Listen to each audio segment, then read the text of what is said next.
Hello दोस्तों, स्वागत है आपका मेरे यूट्यूब चैनल परीक्षा प्लान में। तो चलिए आज की साइंस की क्लास को शुरू करते हैं। यदि आप चैनल पर नए हैं तो चैनल को सब्सक्राइब कर लीजिए। तो पाठ 10 पढ़ेंगे, विद्युत धारा और इसके प्रभाव।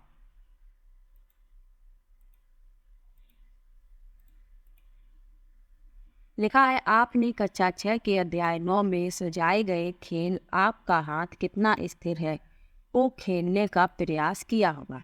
यदि नहीं तो अब आप इसे करके देखिए। बूझो तथा पहेली ने भी कक्षा 6 में सुझाए अनुसार खेल के लिए एक विद्युत परपथ संयोजित किया। उन्होंने अपने परिवार और मित्रों के साथ परीक्षण करके काफ़ी मनोरंजन किया। उन्हें इस खेल में इतना आनंद आया कि उन्होंने यह निश्चित किया कि वे एक दूसरे शहर में रहने वाले चचेरे भाई को इस खेल को खेलने का सुझाव देंगे। अतः पहेली ने एक स्वच्छ चित्र बनाया और उसमें यह दर्शाया कि विविध विद्युत अवयवों को कैसे संयोजित किया जाना है।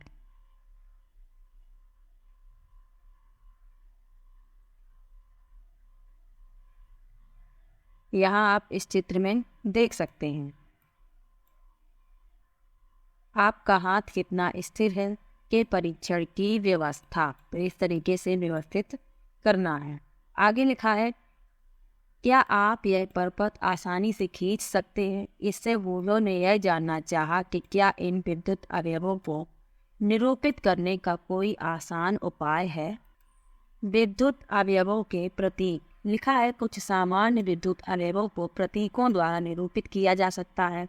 सारणी में कुछ विद्युत अवयवों और उनके प्रतीक दर्शाए गए हैं। आपको विभिन्न पुस्तकों में इन अवयवों के विभिन्न प्रतीक देखने को मिल सकते हैं, तथापि इस पुस्तक में हम यहाँ दर्शाए गए प्रतीकों का ही उपयोग करेंगे। तो यहाँ आप इस सारणी में देख सकते हैं विद्युत परिपथ के कुछ अवयवों के प्रतीक, जैसे विद्युत सेल का प्रतीक ये है, विद्युत बल्ब का इस तरह से प्रतीक है,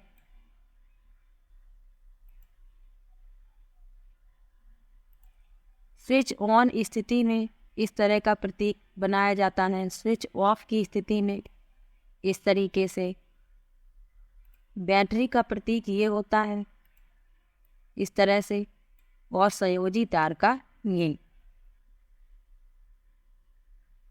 टॉर्च, ट्रांजिस्टर, रेडियो, खिलौने, टीवी, रिमोट कंट्रोल जैसी कई युक्तियों में बैटरी उपयोग की जाती है, तथापि इसमें से कुछ युक्तियों में विद्युत सेलों को सदैव चित्र में दर्शाए अनुसार एक के बाद दूसरे को नहीं रखा जाता।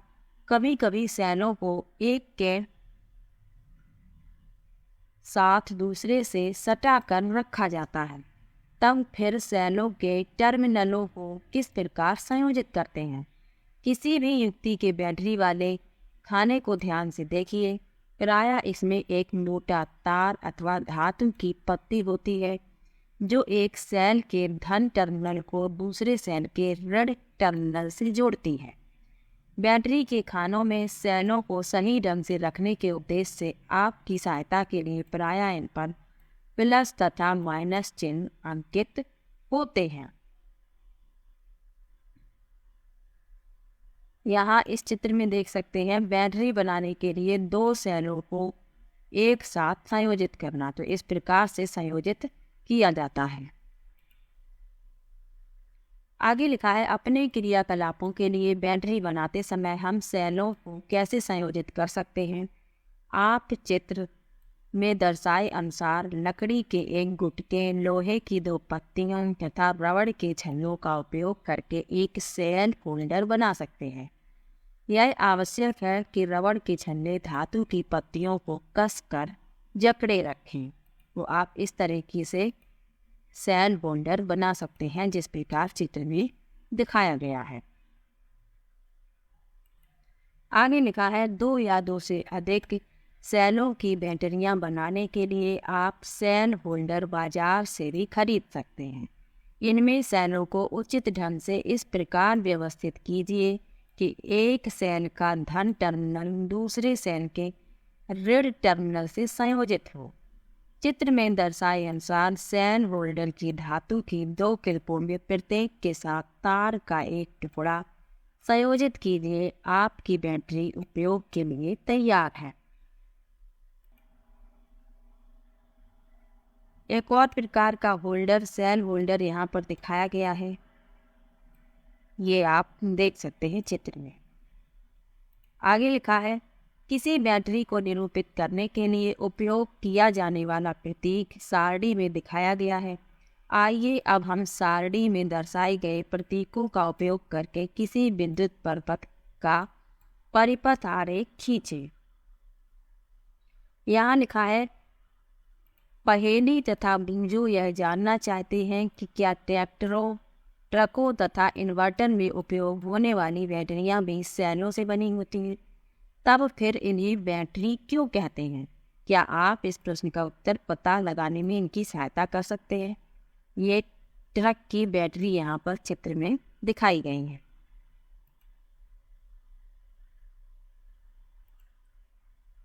यहाँ इस चित्र में विद्युत परिपथ का परिपथ आरेख दिखाया गया है। ये बल्ब का प्रतीक है और बल्ब जल रहा है। ये बैटरी का है और ये स्विच ऑन का है। यहाँ इस चित्र में देख लीजिए, अब स्विच ऑफ है तो बल्ब बुझा हुआ है और ये बैटरी का प्रतीक है। तो इन दोनों परिपथों में क्या अंतर है ये पूछा गया है। तो इसमें स्विच ऑफ है और उस वाले परिपथ में स्विच ऑन है। यहाँ लिखा भी है, क्या चित्र में दिखाए गए विद्युत परिपथ में बल्ब दीप्त होगा? याद कीजिए, बल्ब केवल तभी दीप्त होता है जब स्विच ऑन की स्थिति में हो तथा परिपथ बंद हो। बल्ब में एक पतला तार होता है जिसे तंतु अथवा फिलामेंट कहते हैं। यह तभी दीप्त होता है जब इससे विद्युत धारा प्रवाहित होती है। यदि बल्ब का तंतु टूट जाता है तो वह फ्यूज हो जाता है। यहाँ लिखा है, ध्यान दीजिए, कुंजी अथवा स्विच को परिपथ में कहीं पर भी लगाया जा सकता है। जब स्विच ऑन की स्थिति में होता है तो बैटरी के धन टर्मिनल से बैटरी के ऋण टर्मिनल तक परिपथ पूरा होता है। परिपथ को तब बंद कहा जाता है तथा सारे परिपथ में तुरंत विद्युत धारा प्रवाहित होने लगती है। जब स्विच ऑफ की स्थिति में होता है तो परिपथ अधूरा होता है, तब इसे खुला परिपथ कहते हैं। इस स्थिति में परिपथ के किसी भाग में कोई विद्युत धारा प्रवाहित नहीं होती।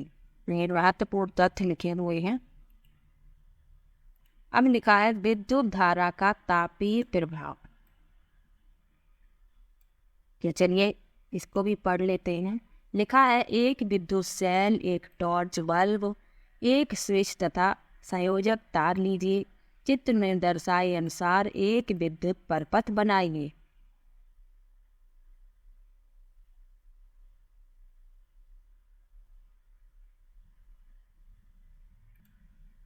इस चित्र के अनुसार, जैसा कि इस चित्र में दिखाया गया है, इसमें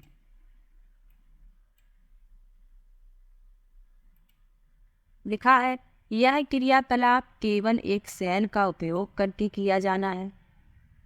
स्विच ऑफ की स्थिति में रखिए। क्या बल्ब दीप्त होता है? बल्ब को छूकर देखिए। अब स्विच को ऑन की स्थिति में लाइए और बल्ब को 1 मिनट अथवा कुछ अधिक समय तक दीप्त रहने दीजिए। बल्ब को फिर छूकर देखिए। क्या आप कोई अंतर अनुभव करते हैं? स्विच को ऑफ की स्थिति में लाकर कुछ समय पश्चात फिर से बल्ब को छूकर देखिए। तो क्या होता है कि जब बल्ब जलता रहता है तो बल्ब छूने पर गर्म लगता है और इसके बाद जब बल्ब स्विच ऑफ कर दिया जाता है तो बल्ब थोड़ी देर बाद ठंडा हो जाता है। यही अंतर होता है, यही विद्युत धारा का तापीय प्रभाव है। आगे लिखा है, क्रियाकलाप 10.3 में पढ़ेंगे। लिखा है, चित्र में दर्शाए अनुसार विद्युत परिपथ बनाइए। अब इस चित्र की बात हो रही है, इसके अनुसार आगे लिखा है, लगभग 10 सेंटीमीटर लंबा नाइक्रोन का तार का एक टुकड़ा लेकर इसे 2 कीलों के बीच बांधिए। आपको नाइक्रोम का तार विद्युत साधित्रों की मरम्मत करने वाली किसी दुकान से प्राप्त हो सकता है, अथवा आप किसी विद्युत हीटर के बेकार तापन अवयव का तार उपयोग में ला सकते हैं। जो विद्युत हीटर होते हैं उनमें नाइक्रोम का तार लगा होता है। आगे लिखा है, इस तार को स्पर्श कीजिए। अब स्विच को ऑन की स्थिति में लाकर परपथ में विद्युत धारा प्रवाहित कीजिए। कुछ सेकंड के पश्चात तार स्पर्श कीजिए। इसे अधिक समय तक पकड़े मत रखिए। परपथ में विद्युत धारा बंद कीजिए। कुछ मिनटों के पश्चात तार को पुनः स्पर्श कीजिए।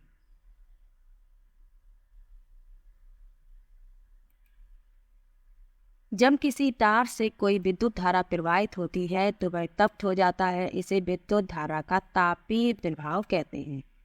क्या आप किसी ऐसे विद्युत साधित्र का नाम बता सकते हैं जिसमें विद्युत धारा के तापीय प्रभाव का उपयोग होता है? ऐसे साधित्रों की एक सूची बनाइए। आपने कमरों को गर्म करने अथवा खाना पकाने में उपयोग होने वाले विद्युत तापक देखे होंगे। इन सभी में तारों की एक कुंडली होती है। तार की इस कुंडली को विद्युत तापन अवयव कहते हैं। आपने यह ध्यान दिया होगा कि जब इन साधित्रों को विद्युत मेंस से संयोजित करके स्विच को ऑन की स्थिति में लाते हैं तो इनके अवयव रक्त तप्त होकर ऊष्मा देने लगते हैं। तो आपने इस प्रकार का हीटर देखा होगा जिस पर खाना पकाया जाता है, और सर्दियों में हाथ सेकने के लिए भी इसका उपयोग किया जाता है।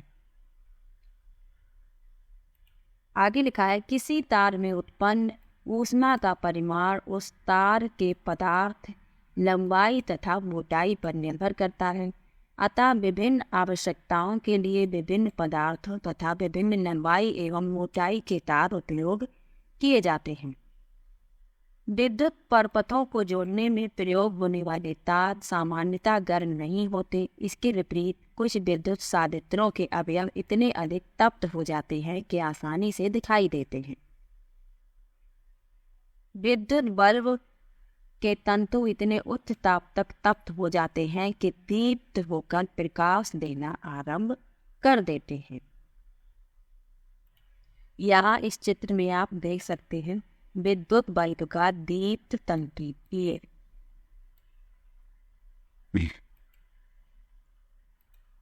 यहाँ पर लिखा हुआ है कि प्रकाश उत्पन्न करने के लिए ताप दीप्त बल्बों का प्रायः उपयोग होता है, लेकिन यह ऊष्मा भी देता है। इसका अर्थ यह है कि प्रयुक्त विद्युत का एक भाग ऊष्मा उत्पन्न करने में व्यय होता है। यह वांछनीय नहीं है क्योंकि इससे विद्युत की क्षति होती है। प्रतिदीप्त नलिकाएं, फ्लोरोसेंट ट्यूबलाइट तथा संहत प्रदीप्त लैंप CFL इनसे बेहतर दक्ष प्रकाश स्रोत हैं। आजकल प्रकाश उत्सर्जक डायोड बल्बों का उपयोग बढ़ रहा है। एक निश्चित तीव्रता का प्रकाश उत्पन्न करने के लिए ताप दीप्त बल्बों, प्रतिदीप्त नलिकाओं तथा संहत प्रतिदीप्त लैंपों की तुलना में LED बल्ब विद्युत का कम उपयोग करते हैं। इस प्रकार LED बल्ब बहुत ही विद्युत दक्ष हैं और इसलिए इन्हें प्राथमिकता दी जा रही है। तो जो LED बल्ब होते हैं इनसे विद्युत की कम खपत होती है, इसलिए इनका उपयोग किया जा रहा है। आगे लिखा है, ऐसे विद्युत साधित्र तथा गैजेट को प्रयोग करने की सलाह दी जाती है जो विद्युत दक्ष हैं। भारतीय मानक ब्यूरो नई दिल्ली उत्पादों को मानक चिन्ह प्रदान करता है जिसे मार्क कहते हैं, जो कि उत्पादों पर दिए गए विनिर्देशों की अनुरूपता का आश्वासन देता है। आगे लिखा है, कुछ विशेष पदार्थों के बने तारों से जब अधिक विद्युत धारा प्रवाहित होती है तब वे शीघ्र ही पिघलकर टूट जाते हैं। इन तारों का उपयोग विद्युत फ्यूज बनाने में किया जाता है। सभी भवनों में प्रत्येक विद्युत परपथ में फ्यूज लगाए जाते हैं। प्रत्येक विद्युत परपथ में से प्रवाहित की जा सकने वाली विद्युत धारा की कोई अधिकतम सीमा होती है जिसे उसमें से सुरक्षापूर्वक प्रवाहित किया जा सकता है। यदि किसी दुर्घटनावश विद्युत धारा का मान इस सुरक्षा सीमा से अधिक हो जाता है तो तार अति तप्त हो सकते हैं, जिससे आग लग सकती है। यदि परपथ में उचित फ्यूज लगा हो तो वह पिघल जाएगा, जिससे परपथ टूट जाएगा। अतः फ्यूज सुरक्षा युक्ति है जो विद्युत परपथ की क्षति तथा संभावित आग के प्रति सुरक्षा प्रदान करते हैं। तो घरों में प्रत्येक विद्युत परपथ में फ्यूज लगाए जाते हैं, ताकि अगर कभी भी विद्युत धारा सीमा से अधिक आ जाए तो क्या होगा कि जो परपथ में फ्यूज लगे हैं वो पिघल जाएंगे, जिससे परपथ टूट जाएगा और आग लगने से बचा जा सकेगा। इसलिए फ्यूज लगाए जाते हैं। ये एक सुरक्षा युक्ति है। आगे लिखा है, विभिन्न प्रकार के कार्यों के लिए भिन्न भिन्न प्रकार के फ्यूज उपयोग किए जाते हैं। चित्र में हमारे घरों में उपयोग होने वाले फ्यूज दर्शाए गए हैं। इस चित्र में ये घरों में उपयोग होने वाले फ्यूज हैं।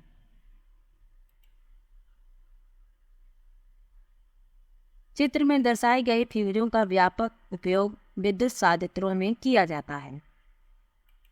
ये विद्युत फ्यूज तथा फ्यूज होल्डर हैं। ये वाले हमने विद्युत धारा की तापीय प्रभाव का परीक्षण किया और इसका अपने लाभ के लिए उपयोग कैसे करें इसके बारे में सीखा। क्या विद्युत धारा के अन्य प्रभाव भी हैं?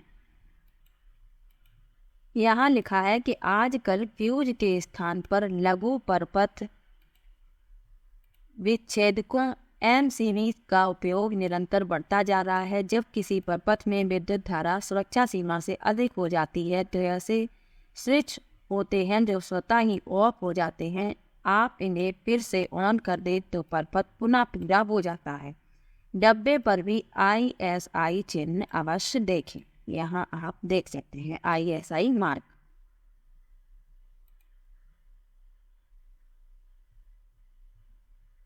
अब पढ़ते हैं विद्युत धारा का चुंबकीय प्रभाव। लिखा है, उपयोग की जा चुकी माचिस की डिब्बी की कार्ड बोर्ड ट्रे लीजिए। इसके चारों ओर विद्युत तार के कुछ फेरे लपेटिए। ट्रे के भीतर एक छोटी चुंबकीय सुई रखिए। अब इस तार के स्वतंत्र सिरों को चित्र में दर्शाए अनुसार स्विच से होते हुए विद्युत सेल से संयोजित कीजिए। जिस दिशा की ओर चुंबकीय सुई संकेत करती है उसे नोट कीजिए।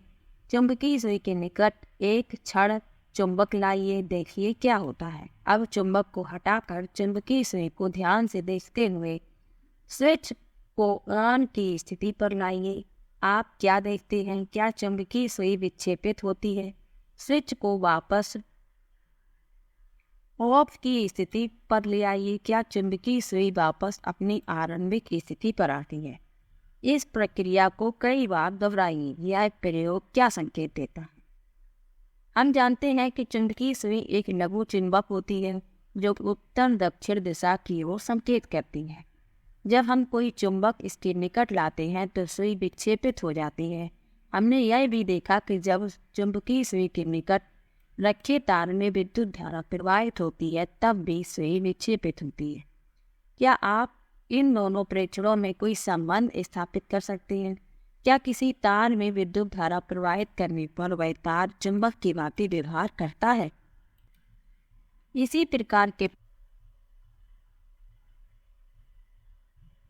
प्रकार के प्रेक्षण ने हैंस क्रिश्चियन नामक वैज्ञानिक को भी आश्चर्यचकित किया। वे ऐसे पहले व्यक्ति थे जिन्होंने यह देखा कि जब भी किसी तार से विद्युत धारा प्रवाहित होती है तो उसके पास रखी चुंबकीय सुई में विक्षेप उत्पन्न होता है। अतः जब किसी तार से विद्युत धारा प्रवाहित होती है तो वह चुंबक के भांति व्यवहार करता है। इसे विद्युत धारा का चुंबकीय प्रभाव कहते हैं। वास्तव में विद्युत धारा का उपयोग चुंबकों के निर्माण में किया जाता है। क्या यह आपको आश्चर्यजनक नहीं लगता? तो जब किसी तार में विद्युत धारा प्रवाहित की जाती है तो वह चुंबक की भांति व्यवहार करता है। इस प्रभाव को विद्युत धारा का चुंबकीय प्रभाव कहते हैं। अब पढ़ते हैं विद्युत चुंबक के बारे में। लिखा है, लोहे की लगभग 6 से 10 सेंटीमीटर लंबी एक कील तथा लगभग 75 सेंटीमीटर लंबा विद्युत रोधी प्लास्टिक अथवा कपड़े से ढका हुआ अथवा इनेमिल लेपित लचीला तार लीजिए। इस तार को कुंडली के रूप में कील पर कसकर लपेटिए। तार के स्वतंत्र सिरों को किसी स्विच से जोड़ते हुए चित्र में दर्शाए अनुसार एक विद्युत शेल से संयोजित कीजिए। कुछ पिन इस कील के सिरे पर अथवा इसके निकट लाइए। अब स्विच ऑन कीजिए और देखिए क्या होता है। क्या पिन कील की नोक से चिपकते हैं? स्विच ऑफ कीजिए। क्या पिन अब भी कील के सिरे से चिपके हैं?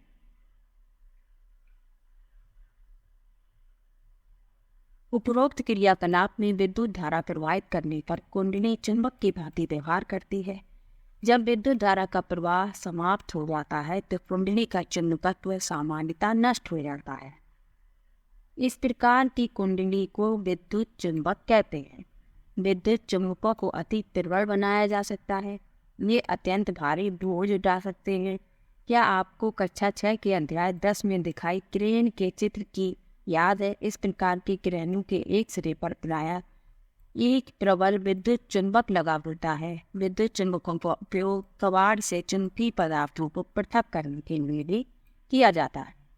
डॉक्टर दुर्घटनावश आंख में गिरे चुंबकीय पदार्थ के छोटे टुकड़ों को बाहर निकालने में नन्हे विद्युत चुंबकों का उपयोग करते हैं।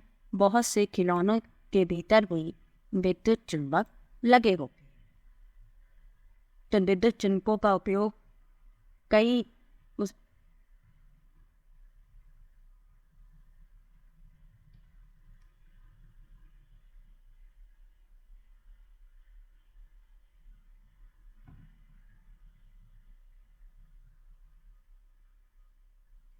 विद्युत चुंबकों का उपयोग कई कार्यों को करने के लिए किया जाता है। आगे पढ़ते हैं विद्युत घंटी के बारे में। लिखा है, हम सभी विद्युत घंटी से भली भांति परिचित हैं। इसमें एक विद्युत चुंबक होता है। आइए देखें इस विद्युत घंटी कैसे कार्य करती है। लिखा है, चित्र में एक विद्युत घंटी का परिपथ दिखाया गया है। इसमें लोहे के टुकड़े पर तांबे के तार की कुंडली लिपटी होती है। विद्युत चुंबक के निकट लोहे की एक पत्ती लगी होती है जिसके एक सिरे से हथौड़ा जुड़ा होता है। लोहे की पत्ती के समीप एक संपर्क पेच होता है। जब लोहे की पत्ती इस पेच के संपर्क में आती है तो विद्युत परिपथ पूरा हो जाता है तथा कुंडली से विद्युत धारा प्रवाहित होती है जिससे वह विद्युत चुंबक बन जाती है। तब यह लोहे की पत्ती को अपनी ओर खींचती है। इस प्रक्रिया में पत्ती के एक सिरे से जुड़ा हथौड़ा घंटी से टकराता है और ध्वनि उत्पन्न होती है। परंतु जब विद्युत चुंबक लोहे की पत्ती को अपनी ओर खींचता है तो यह परिपथ को भी तोड़ देता है। इससे कुंडली से विद्युत धारा का प्रवाह समाप्त हो जाता है। क्या कुंडली अब भी विद्युत चुंबक बनी रहती है? यहाँ इस चित्र में आप देख सकते हैं विद्युत घंटी का मॉडल और उसका परिपथ। यह किस प्रकार से काम करता है ये बताया जा रहा है। आगे लिखा है, अब कुंडली विद्युत चुंबक नहीं होती। यह लोहे की पत्ती को भी अपनी ओर नहीं खींचती है। लोहे की पत्ती अपनी मूल स्थिति में आकर पुनः संपर्क पेच से स्पर्श करती है। इससे परिपथ पूरा हो जाता है। कुंडली से पुनः विद्युत धारा प्रवाहित होती है तथा हथौड़ा पुनः घंटी से टक्कर मारता है। यह प्रक्रिया धीरता से दोहराई जाती है। हर बार परिपथ पूरा होने पर हथौड़ा घंटी से टकराता है और इस प्रकार विद्युत घंटी बजती। तो आज का लेसन यहीं पर समाप्त होता है। आज के लेसन में विद्युत धारा और उसके प्रभाव के बारे में जाना है।